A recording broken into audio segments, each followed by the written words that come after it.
মাছ নিয়ে প্রচার শুরু হচ্ছে।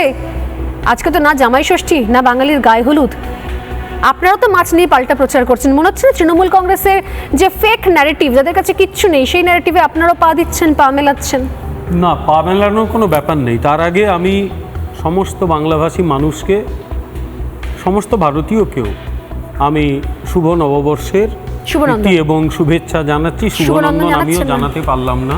এই ধরনের সাইকোফ্যান্সি দেখেন, তিনি তাকে লার্জার দেন লাইফ ভাববেন, এতে আর আশ্চর্য হওয়ার কি আছে?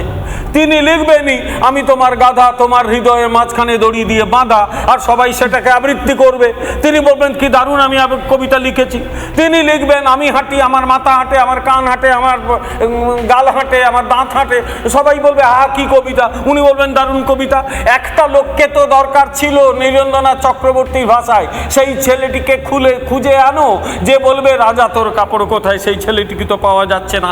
যদি না পাওয়া যায় আমরাই না হয় সেই ছেলের ভূমিকা পালন করি। আমরাই সেই জন্য বলছি যে তোমরা ফেক ন্যারেটিভ, ফলস ন্যারেটিভ দেওয়ার চেষ্টা করছো। কারণ ভারতীয় জনতা পার্টি যেখানে যেখানে আছে কোথাও মাছ খাওয়া বন্ধ হয়নি। ভারতীয় জনতা পার্টি যৌথভাবে ক্ষমতায় বিহারে আজ বহুদিন রয়েছে। বিহারিরা বোধহয় আমাদের চেয়ে বেশি মাছ খায়। ভারতীয় জনতা পার্টি উড়িষ্যায় এসছে, উড়িয়ারাও আমাদের চেয়ে যথেষ্ট ভালো মাছ খায়। এখন মহারাষ্ট্রের কি অবস্থা? মহারাষ্ট্রে আছে, মহারাষ্ট্রে মাছ খায়। আসামে আছে, আসামে মাছ খায়। আমি তো এদের প্রত্যেককে ডেকেছি, দু একজন বড় নেতারা আসুন।